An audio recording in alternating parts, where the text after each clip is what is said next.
Emerson Mnangagwa must be cursing the day he dragged in his fellow Zambian Themba Mliswa to manufacture lies against Mukanya Chiwenga. In his reckless scheme, ED has not only exposed himself, but also dragged Valerio Sibanda and ZIPRA into the mud. Zanabila mashoko arikuda panguva ine vanakirina mujati vachiva vachidya magaka mambishi vachivava pamusoro pema-issues ari kuonekwa kunzi ari kuuya achiafekta kugara munyika yeZimbabwe, especially their future. Vanhu vanyatso kuonekwa kunzi nyika yeZimbabwe andazvigananda. Right now, from 2023 up to now 2025, people have experienced a lot. People are suffering. What more if the term is now to be extended? From now we are in 2025 to 2030, or to split up to 2033. Don't subscribe or like or turn the bell icon. The truth is now undeniable.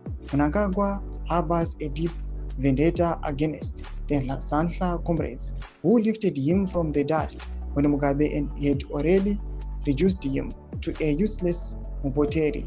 Instead of gratitude, he plots against the very liberation fighters who made him president. ED is not a leader, he is a danger to Zimbabwe. His politics is driven by grudges, trickery, and betrayal. The nation must now rise and reject this poisonous rule before it devours everything we fought for.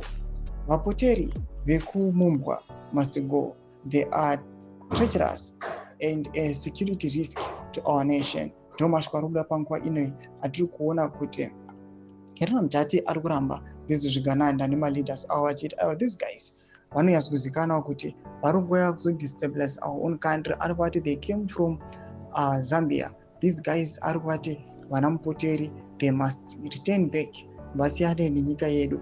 Imbotizai mafungiro enyu munoti kudi pamusoro pematax ari kuiswa kuna Themba Mliswa. Rekomend section medu mafungiro enyu. So subscribe or like, chita on the bell icon.